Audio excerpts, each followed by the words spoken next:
என் இரா வணக்கங்கள் உயிர்ப்பிக்கப்பட வேண்டும். சகோதரர்களே, நானும் நீங்களும் தான் பிரச்சாரம் செய்கிறோம். ரசூல் ஸல்லல்லாஹு அலைஹி வஸல்லம் ரமலானிலும் ரமலான் அல்லாத காலங்களிலும் 11 ரக்காத்துக்கள் தொழுவார்கள் என்கிற உறுதியான பிரச்சாரத்தில் இருப்பவர்கள் நானும் நீங்களும். என்றாவது ஒரு நாள் ரமலான் அல்லாத இரவுகளிலாவது தொழுது விடுங்கள் சகோதரர்களே. ரமலான் அல்லாத இரவுகளில் தொழுது விடுங்கள். அல்லாஹ்வின் தூதரின் மீது கொண்ட நேசத்தினால் தொழுது விடுங்கள்.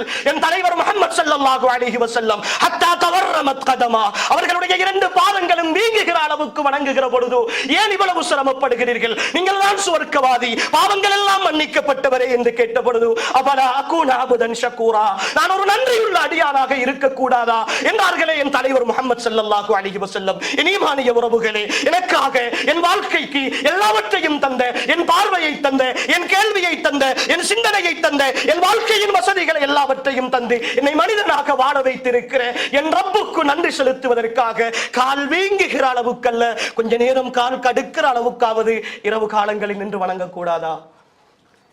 இரவு காலங்களை உயிர்ப்பிக்க கூடாதா? என் ஈமானிய உறவுகளே, என்றாவது செய்திருக்கிறோமா?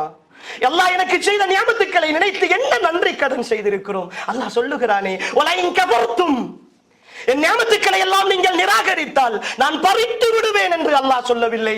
இன்ன அதாபி லஷதீத், என் தண்டனை மிக கடுமையாக இருக்கும் என்று அல்லாஹ் சொல்லுகிறார்.